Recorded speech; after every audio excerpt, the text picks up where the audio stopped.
¿Qué tal, gente? Buenas tardes, buenas noches. Estamos empezando una nueva etapa en la Canica TV, aquí desde Black Army. Y bueno, tenemos un invitado muy especial que estará con nosotros acompañándonos, llevando temas sobre la electrónica. Aunque tú sabes de todo, pero bueno, mucha gente te encasillamos con la electrónica. ¿Cómo estás, Odín? Muy bien, muchas gracias por la invitación. Yo ni me la sabía y aquí estamos ya. Eso. Pues bueno, empezando a hacer un preámbulo de... Nosotros hablamos mucho de lo que es Guadalajara, de esto que nos gusta, de esta tierra que nos gusta tanto. ¿Cuáles fueron tus primeros hallazgos del electrónico aquí en Guadalajara de lo que te tocaba vivir? Pues los primeros hallazgos quizá no me tocó tan de lleno, pero digo, la electrónica acá en Guadalajara, que es un punto muy fuerte, ¿no? En donde surge la electrónica en México. Empezó en la primera mitad, finales de los 80s, primera mitad de los 90s, con una serie de fiestas clandestinas, entre comillas, las danceterías. Danceterías, ¿no? Clásicas. Que por ahí empezó a entrar la electrónica con personajes como Alejandro Dávila, Pelito, Jorge H.M., alias Calambrín, y Lenny, también Leonardo Aldovan, Lenny, que entre ellos tres fueron los que empezaron a meter música en esas fiestas, empezaron a tocar en lugares como en el Rix también. En el Rix, claro. En el Jimmy's, ¿sabes? ¿Te acuerdas? En el Jimmy's que había 3 ambientes y hasta adentro tocaban Pelito y Calambrín, y ellos fueron los artífices, ¿no? Que empezaron a introducir la música electrónica a Guadalajara. Había un disco que mucha gente refiere como electrónico, que era de José Force con Carlos S.G., que era Duda Mata. Ajá. Que decía que ya empezaban a usar órganos, teclados, en vez de eso. ¿Te acuerdas de ese disco? Sí, me acuerdo de ese disco. A mi criterio, no lo separaría un poco de la electrónica, pero sí, ¿no? Hay muchos tintes de eso, tanto aquí en Guadalajara como en Tijuana, ¿no? Con Ramón Amezco y Pepe Mock, haciendo todo el colectivo Nortec. Posteriormente, ¿no? Antes eran Artefacto, como en los mismos tiempos, finales de los 80s, principios de los 90s. Posteriormente, en la segunda mitad de los 90s, es cuando mucha gente que empezó a usar mano de la tecnología para hacer música, empezó como a popularizarse. Y a partir de ahí es cuando se empiezan a juntar y empiezan a surgir los colectivos, ¿no? Tanto Norte que en Tijuana, Nopal Vida en Guadalajara y Noise Lab del señor Andrés Mijangos en Ciudad de México, ¿no? Y creo que eso ya para 96, 97, un poquito después, cerca del 2000, es cuando empieza el auge de la electrónica y se empieza a popularizar la electrónica, ¿no? Por mi parte, a mí me tocó hacer Susi 4 desde el 97 y poco a poco tocando en fiestas, tocando en clubes, tocando sobre todo en fiestas, ¿sabes? De fiestas no sé, en el terreno de alguien o en un taller abandonado, en una bodega, ¿sabes? Como ese tipo de cosas se empezó a popularizar, ¿no? Rápidamente, hasta principios de 2000 que alcanzó un auge durísimo, tremendo, ¿no? Sí. Durísimo tanto que pues llamó la atención de gobierno y de autoridades, ¿no? Y se empezaron a tratar de frenar durísimo movimiento. El famoso Tlajomulcazo. Yo estaba en la mera entrada, mano. Me tocó chingadazo en la rodilla y rifle en la cabeza y todo el pedo, man. Oye, mano, ¿y cómo tú viniendo del punk y de todo este tipo de sonidos crudos, pues, qué fue lo que te llevó a empezar a jugar con otros elementos, ¿no? Salirte del bajo, guitarra y batería y empezar a sumar. En mi caso fue algo muy simple, muy peculiar y como muy lúdico. No, la onda era que tú querías estar en una banda y nadie llegaba a ensayar, todos te decían que sí y nadie llegaba a ensayar, ¿no? Entonces, al momento de no tener baterista o que el baterista falta o el bajista sí viene y luego el otro ensayo no viene, creo que ahí es cuando entro a como todo el rollo de los DAWs, ¿sabes? De AW, Digital Idol Workshop, ¿sabes? Entonces ahí empecé a notar que podía tocar y podía ensayar sin necesidad de tanto chamaco. Exactamente, entonces creo que por ahí, en lo particular fue mi entrada, ¿no? Pero paulatinamente vas conociendo como todo el mundo, ¿no? Desde los 70, 60, 70, 80, mucha música.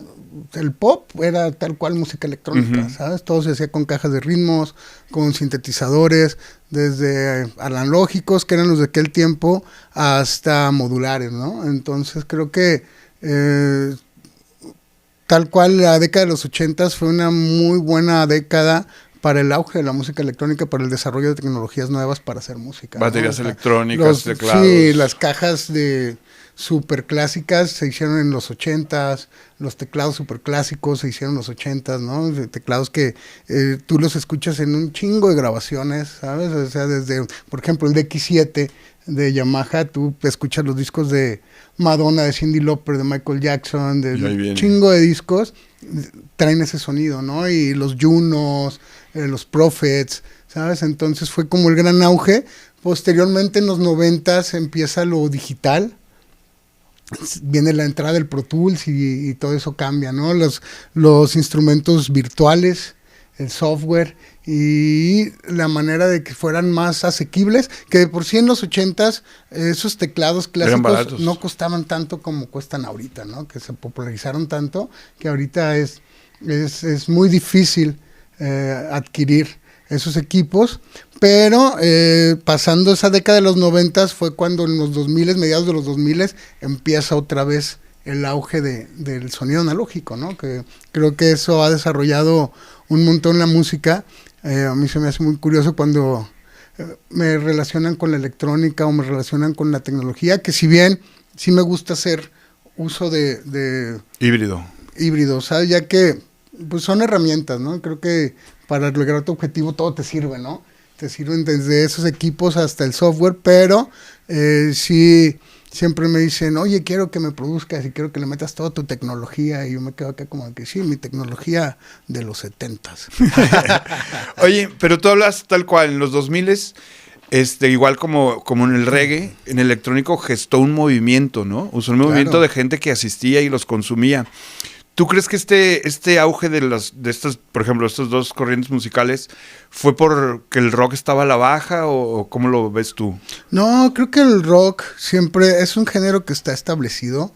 Quizá de repente está más en el mainstream, de repente baja, de repente vuelve a estar por ahí más o menos, luego vuelve a subir, ¿sabes? Pero es un género que nunca se ha ido, ¿no? El rock creo que llegó, se implementó, si bien acabamos de pasar como la década del reggaetón, que empezó como una moda y se hizo como una década, pero ahorita definitivamente si hurgas, si ves en el panorama o en el plano musical mundial, pues el rock ahorita viene una oleada durísima, ¿no? Y creo que la música es cíclica. Yo lo que veo es que siempre la música es cíclica. Me acuerdo cuando en los 90s, ¿no? Primer mitad de los 90s estaban de moda los 70s. Y luego en los 2000 se pusieron de moda los 80s, ¿sabes? Ahorita, si te fijas, hasta en la moda están durísimos los 90s, de nuevo, ¿no? O sea, siempre hay como un revival cada 2 décadas, ¿sabes? O sea, ahorita estamos en un revival de 2 décadas atrás, y quizá en la que viene no sabemos qué vaya a pasar, porque ese es un punto muy interesante, ya que la música va fluctuando, la música se va combinando. Creo que yo soy de la idea de que todo está, o casi todo está hecho y dicho, y ahorita más tu astucia o tu gusto por combinar géneros es lo que te hace peinarte de los demás o ser diferente o tener una propuesta distinta, ¿no? Oye, hablando de esta represión social que como el rock lo vivió en los 60, 70, esto que pasó en Guadalajara, ¿tú por qué crees que fue que el gobierno puso tanto ojo en esto y tanto afición por reprimirlo? Primero, la doble moral siempre marca tendencias y marca etapas en México. Segunda, no sé, me imagino que es mucho entre el cambio generacional, las ideas generacionales. Cambio de siglo. Cambio de siglo también, cambio de milenio, ¿no? Milenio. Creo que ahí juega mucho ese papel la mentalidad y la ideología, ¿no? El choque cultural, el choque social, ¿sabes? En mis tiempos y los nuevos tiempos. Y antes mi onda era buena onda, pero después la onda cambió la onda y ahora la onda que traigo es muy mala onda y te va a pasar a ti. Oye, mano, platico con mucha gente, a ti te tocó has ido a Monterrey. ¿Tú sí ves la escena de Monterrey como más unida, más compenetrada que lo de aquí? Digo, yo tengo una referencia porque allá ves los podcasteros o los músicos, siempre están como invitándose, colaborando. ¿Tú cómo ves ese punto aquí en Guadalajara? En Monterrey, sí, ciertamente sí hay una tendencia por echarse la mano entre bandas, que si bien el espectro, como yo lo veo, no es tan amplio en Monterrey, ¿no? O sea, sí está el rock alternativo, está muy marcado la cumbia barranqueña, está, ¿sabes? Como todo ese rollo, salvo excepciones, como bandas como Plastilina Mosh, que combinaban un poco más hip hop y trip hop y breakbeat y de ese rollo. Jazz. Pero fíjate que yo veo que en Guadalajara el espectro muchísimo más amplio, ya que, digo, también Monterrey y rap, y ahí está muy suave la movida ya, pero de unos años para acá, si te fijas, lo que yo veo de fuera es que sí, la avanzada regia sonó mucho, que ellos ni le llaman avanzada regia, pero sonó mucho un tiempo, y bandas así de populares últimamente de unos 20 años para acá en Monterrey pues no han aparecido, ¿no? Siguen estando los que mismos se implementaron en aquel tiempo, finales de los 90, principios de los 2000, y Guadalajara ha tenido una gestación y una transformación muy notoria desde hace unos 20 años para acá, y sobre todo de unos 10 años, 10, 12 años para acá, ya que muchas bandas, antes era la moda, ¿no? Irte a vivir a Ciudad de México. Y todas las bandas iban a Ciudad de México. Maná nos hizo ver que no es necesario. Sí, exactamente. Belanova. Muchas bandas, ¿no? Y todos tuvimos una etapa de estar en México un rato y de hacer semibase o base completa allá. Pero a raíz de que empezó a crecer Ciudad de México muchísimo y todos los precios de tener una vida cotidiana se elevaron muchísimo, muchas bandas se dieron cuenta que Guadalajara era un buen lugar para vivir, ¿sabes? En cuanto a calidad de vida, en cuanto a costos, ¿sabes? De rentas, alimentación, todo eso. Entonces mucha gente del interior de la República se empezó a venir a Guadalajara y a tomarlo como base, ¿no? Hay muchos casos, ¿no? Jeremex, Charles Sanz, Caloncho, ¿sabes? Mucha gente se empezó a venir para acá y eso aportó culturalmente a la ciudad muchísimo.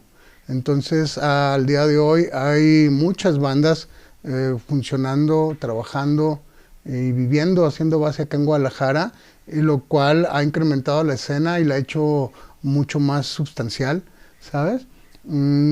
Y el espectro es bastante amplio, ¿no? O sea, Peso Pluma es de aquí, Maná es de aquí, o sea, Alejandro Fernández. Alejandro Fernández es de aquí, ¿sabes? Entonces, ¿es Guadalajara un buen lugar para desarrollar una carrera musical? ¿Qué haría falta como para completar? Hacen falta lo de siempre, ¿no? Foros, espacios, ¿sabes? Porque sí, de repente... Que bueno, en tus 2000 no era la queja, ¿no? Porque dices, nosotros nos íbamos a fiestas y con buena convocatoria y no había lugares, fiestones, pues me tocaron no había varios. Lugares, tenías que hacerlos. Inventarlos. Uh-huh. Al día de hoy sí hay muchos lugares, hay varios tipos de ambientes que no son foros per se, pero sí han abierto espacios definitivamente. Yo creo que la misma necesidad de expresión, ¿sabes? Que tienen las bandas es lo que logra que espacios se implementen o se abran, ¿no? Tal es el caso del Cordacultura, que antes era el Mesón de San Francisco, algo así, algo Mesón así. de San Antonio, Sí, Mesón sí. de San Francisco, que era un restaurante que empezaron a dar quebrada a bandas a tocar, y poco a poco la gente se empezó a enterar de ese espacio y llegó un momento en que se transformó en un foro, ¿no? Creo que los propietarios empezaron a ver que iba más gente a los shows y a las tocadas que al restaurante mismo, entonces se cambió. Empezaron a cambiar de giro, ¿no? Y creo que ejemplos como ese hay varios, ¿no? De lugares que se van abriendo, espacios que se van creando, pero siempre yo siento muy bien que haya esa necesidad de tener espacios, ese por un lado. Y por el otro lado, que hace falta, sí hace falta más unión, ¿sabes? Más unión. Creo que todos estamos en la música, dejar de ver al de al lado como una competencia, más que eso para verlo como un aliado, ¿no? O sea, aunque tú toques lo mismo que yo toco, el mismo género, creo que si tú vendes 300 boletos y la otra banda vende también 300 boletos, en vez de estar compitiendo, mejor unirse y hacer un evento para 600 personas, ¿no? Entonces creo que por ahí es una muy buena manera de abordar el tema y empezar a hacer ejercicios, ¿sabes? Se hace como en eventos que si bien ya está calado que muchas veces no funciona el chile mole picadillo, ¿sabes? A menos que sea un festival muy grande, pero sí empezar a quitarse ese estigma de la cabeza. De la competencia. ¿Sabes? Sí, y unirte, agarrar la onda que todos estamos en la música, agarrar la onda que mientras más gente acuda a los pequeños conciertos, a las tocadas, ¿sabes?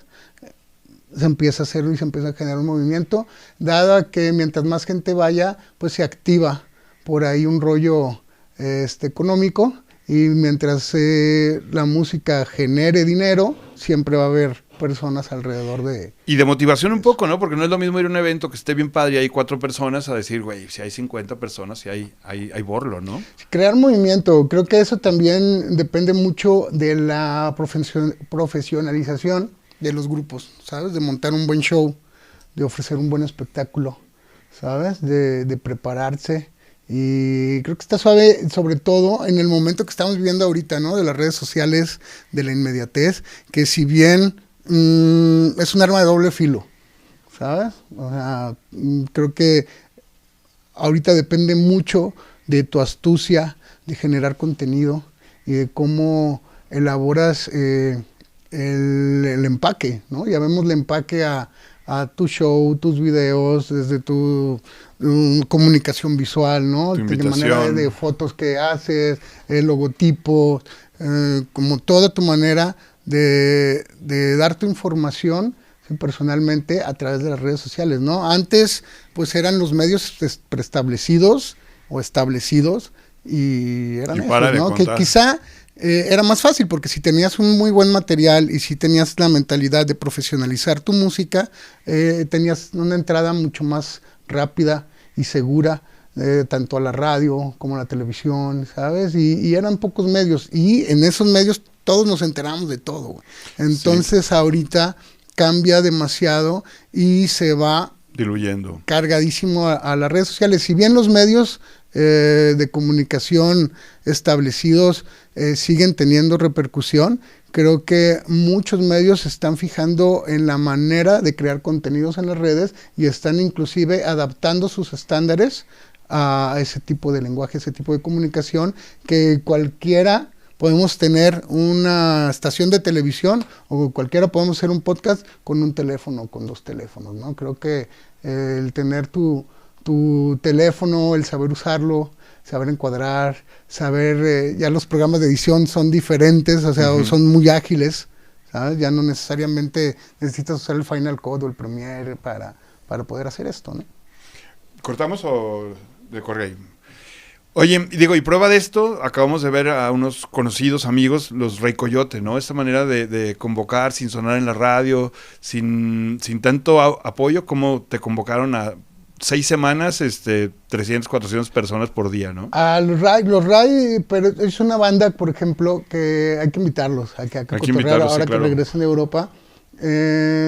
Ellos también tienen esa visión muy peculiar de cómo manejarse, ¿sabes? Pero ellos siempre están activos, siempre están haciendo música, están tocando, están apoyando, están buscando, ¿sabes? Están generando, sí. Pese a que no hacen entrevistas per se, ¿sabes? No hacen promoción clásica, llevámosla así, pero ellos tienen muy identificado su manera de comunicar. A mí se me hace impresionante las veces que los vimos, que los he visto, pues, cómo la gente canta sus canciones, ¿no? De entrada a principio, son buenas rolas. Pues te la pasas bien y tarareas, ¿no? Pero acá la banda me recordó, no sé, a Saúl hace mucho tiempo, que la gente le tenía devoción a sus letras. Este negocio es de canciones y siempre va a ser de canciones, ¿no? Obviamente hay cada vez hay más productos, siempre los ha habido.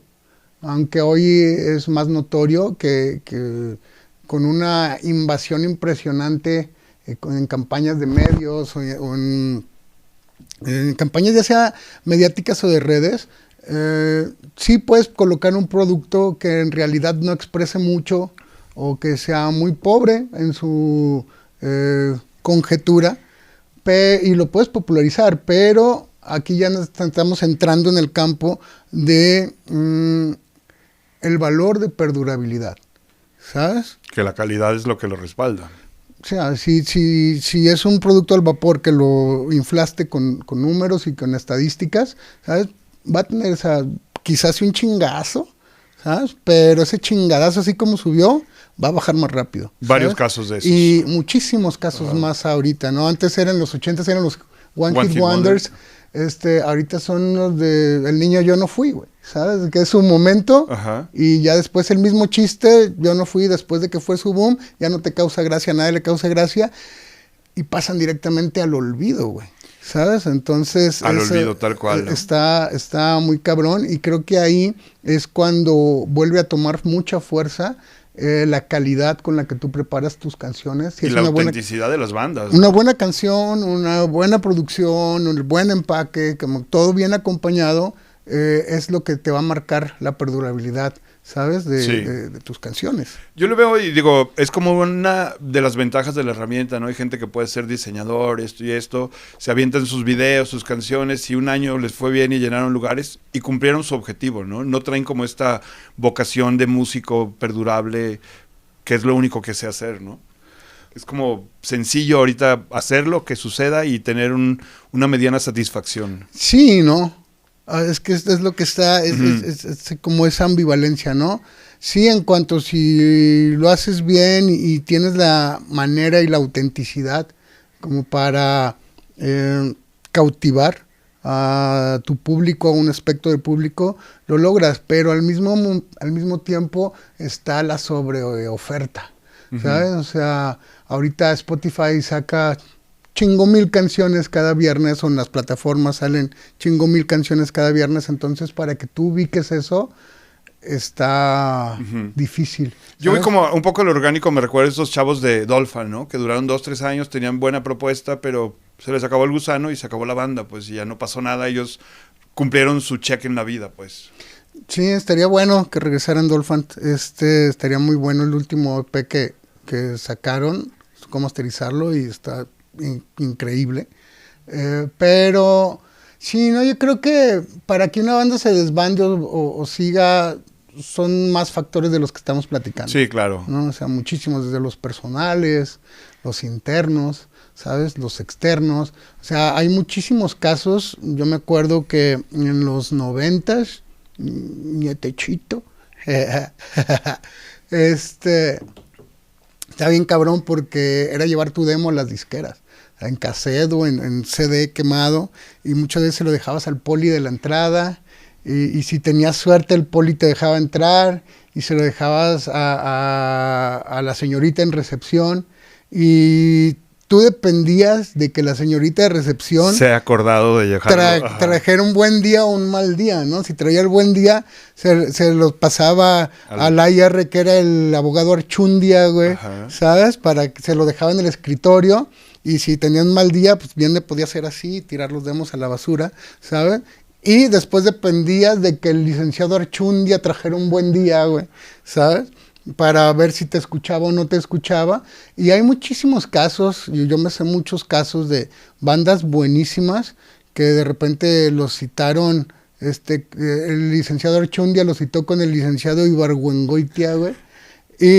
Pero resulta ser que cuando llegaban bien emocionados, el licenciado Ibargüengoitia pues no sabía ni nada. Puta madre de la música que le estaban enseñando. No, como no le interesaba, él escuchaba como lo old shape, y el old shape se manejaba de una manera muy diferente que él no comprendía, y como él no la comprendía, para él no era negocio, porque no buscaban la otra forma ni las plataformas de negocio. De ahí nos vamos a derivar a un tema bien cabrón.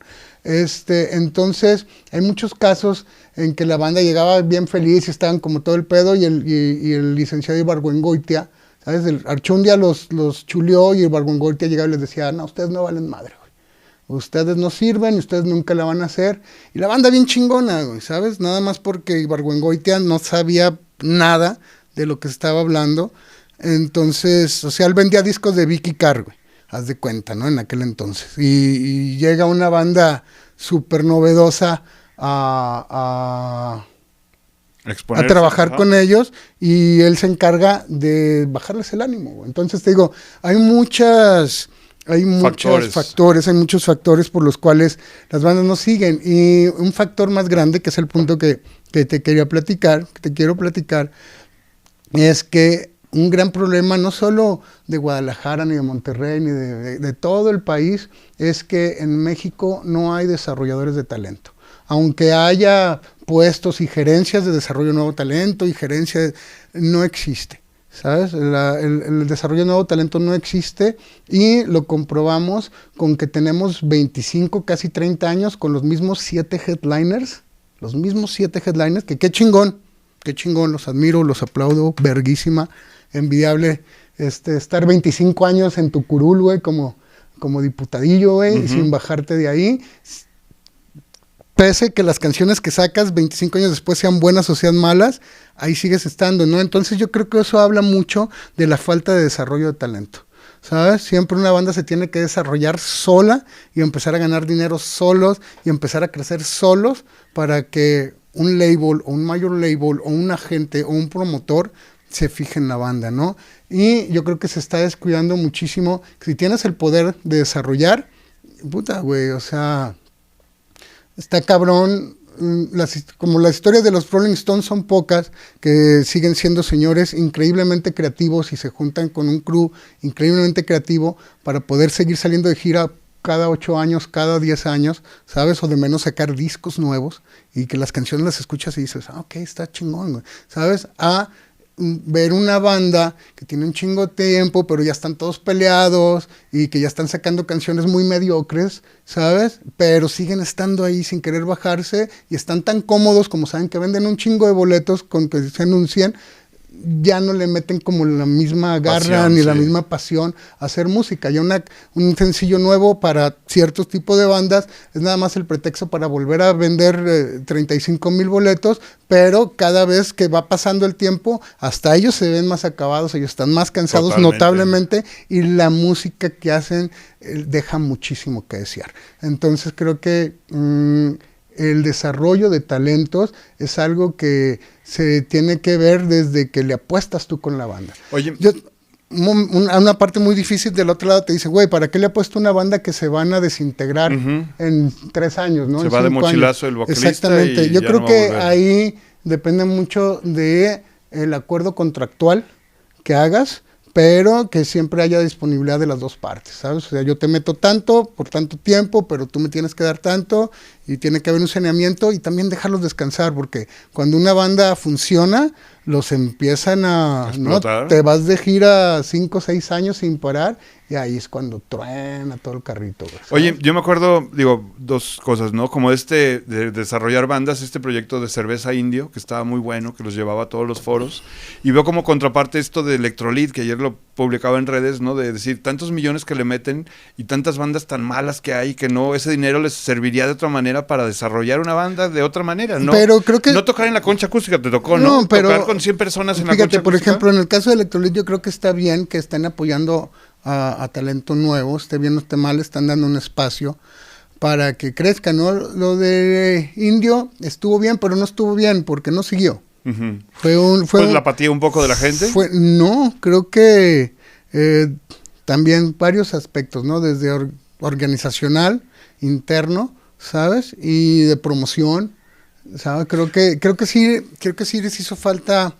Hay más en aquel episodio, lo que yo alcancé a ver y lo que me alcanzaron a platicar bandas que estaban ahí o exponentes que estaban ahí, era la producción, o sea, sí estaba muy punk, ¿sabes? Entonces, creo que siempre la realización, en la realización está el meollo de muchas cosas, ¿sabes? Oye, pero esto de Electrolit yo sí lo veo así como, o sea, ese dinero puedes poner hasta un foro en el cual las bandas de verdad estén tocando, que tocar en la Concha Acústica con 100 personas. No sé cuánto se gasten. Y sus bandas nunca han tenido una buena curaduría, pues siempre...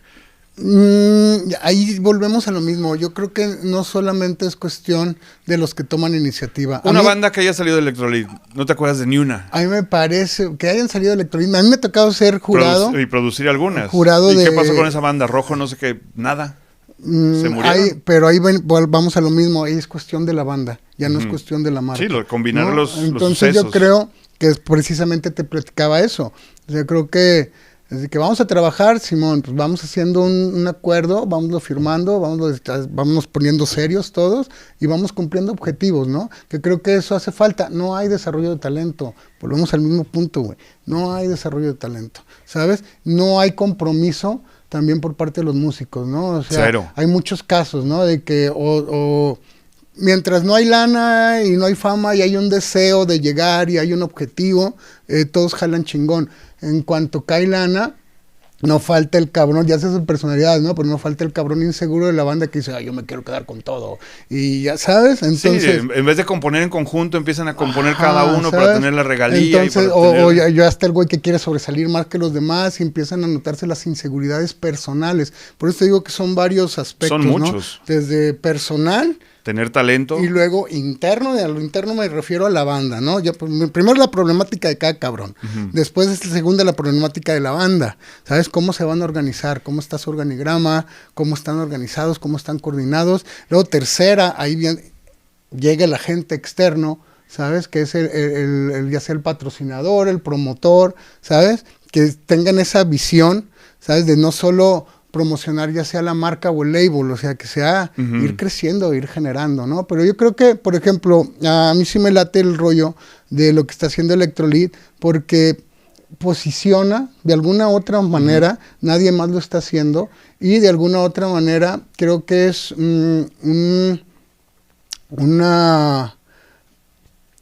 me fue la palabra, pero es una motivación, ¿sabes? Para las bandas de decir, güey, o sea, tenemos un año tocando, tenemos un año medio tocando y vamos a tocar en la Concha Acústica, aunque sea 2 canciones, pero qué chingón tocar ese escenario, pisar ese escenario, sí.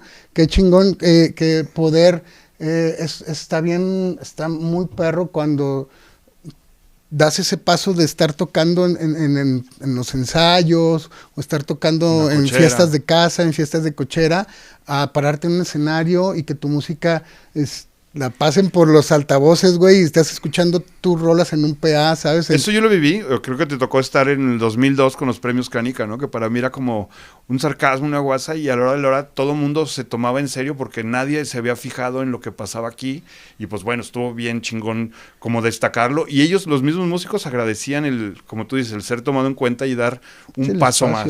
Eso creo que ese tipo de iniciativas, ¿sabes? Como bien fue la Canica, como lo hace Electrolit, como lo hacen varias personas que se han arriesgado. Si Electrolit no da el dinero, yo les hago algo bueno. Concursos de bandas. Pero está muy chingón el convocar gente en hacer eventos alrededor de este tema y además generar comunidad, cabrón, que creo que aquí en Guadalajara y en todo México nos hace mucha falta generar comunidad. Ayer mi comadre Poke estaba esperando un vuelo de Barcelona a Berlín, como que tenía retraso, y lanzó un rollo, unas preguntas en un poll, ¿qué onda? Que por qué la gente no apoyaba a los DJs locales, ¿sabes? Que siempre se van con el extranjero, pero que a los DJs locales no los apoyan. Y yo estaba viendo la respuesta de la gente y todo, y creo que volvemos a lo mismo. Hay talento bien chingón, pero son muchos aspectos, ¿no? O sea, por ejemplo, el mundo de los DJs. Güey, o sea, yo como simple mortal, ¿sabes? No voy a apoyar un DJ que en cuanto tiene 2 o 3 gigs y le va muy bien, el vato se siente la Virgen Inmaculada, güey, y se empiezan a portar, se empiezan a portar bien mamones. Entonces, de que, güey, ¿cómo te voy a apoyar, güey, si llego y te saludé algún día en la calle y me volteaste a ver para abajo y me barriste? De que, sácate a la verga, güey, no te voy a volver a ir a ver, ¿sabes? No te voy a ir a apoyar, ¿sabes? Y si veo que vas a tocar tú abriéndole un DJ que a mí me gusta internacional, pues dime a qué horas empiezas para yo llegar más tarde, ¿sabes? Entonces, es la verdad. ¿Sí? Entonces, creo que volvemos a lo mismo. Son muchos factores. Yo creo que implica mucha humildad por la parte de los actores principales, que son los músicos, ¿sabes? Y los DJs y los productores y todo. Hay que estar bien aterrizados, güey.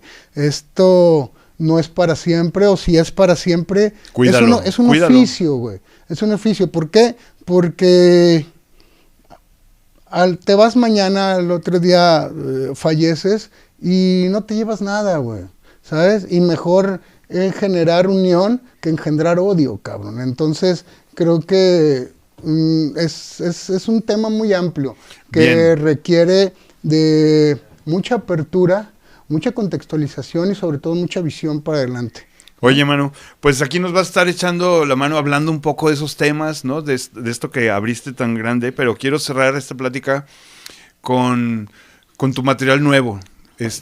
Siempre has estado como sacando con un grupo, con otro, produciendo, pero ahora te aventaste un disco solista que está buenísimo. ¿Qué rollo? Digo, porque malamente en el principio te dije, electrónico, y tú eres todo menos casado con un género, ¿no? Tú en tu estudio hay cumbia, en tu estudio hay metal, en tu estudio hay punk, en tu estudio hay todo. ¿Qué rollo con tu disco nuevo? Este disco lo empecé a desarrollar a partir de febrero de este año. Quise hacer primero 3 canciones, se hicieron 5, se hicieron 7, se hicieron 8, se hicieron 12, se hicieron 16, ahorita va por ahí. Se hicieron tantas canciones y me empecé a contactar con tanta gente que decidí hacer 2 discos.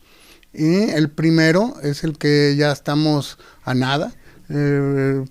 Primer listening party es el 3 de septiembre, no sé cuándo salga esto, pero si ya pasó, se la perdieron.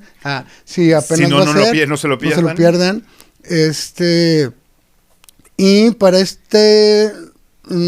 los tracks que elegí para este primer disco, decidí hacerlo tangible, hacerlo real, y qué mejor que Guadalajara para desarrollar un disco así. Es un disco que son 10 tracks con 10 colaboraciones de aquí de la ciudad, ¿no? Es una manera personal de agradecerle a mi ciudad, de mostrar en otras partes, ¿sabes? No solo de México, en otros países, todo lo que hay aquí, todo el talento increíble que hay en Guadalajara, tanto de bandas y expositores nuevos como ya posicionados, ¿no? Entonces creo que ha sido una experiencia enorme, simplemente el hecho de meterme al estudio a componer de cero con mucha gente, ¿no? Y gente que nunca me había imaginado que en la que iba a trabajar, o gente que ya tenía en la mira desde hace rato, o simplemente gente que quiero conocer, ¿sabes? Y es la manera de... Y creo que es una muy buena manera de conocer a las personas es metiéndote al estudio y siendo creativos todos. Y es algo que me interesa con este disco también, precisamente eso, generar comunidad, güey. ¿Sabes? Que creo que de repente no sabes qué tan buen pedo van a ser los de otra banda, simplemente porque es un género. O sea, me ha pasado que en el estudio en la mañana estoy trabajando con alguien que hace pop y en la tarde o en el turno de la noche vienen los del metal, ¿sabes? Y cuando se encuentran en el estudio, en lo que uno sale y el otro llega, de repente yo estoy cerrando producción, ellos están en la terraza y de repente escucho que se empiezan a cagar de risa y empiezan a cotorrear muy bien y al rato se va uno o después me comentan y me dicen, oye, güey, qué buen pedo este cabrón, oye, qué buen pedo estas morras. Güey, creo que muchas veces el estereotipo lo tenemos en la cabeza y el límite y la barrera también.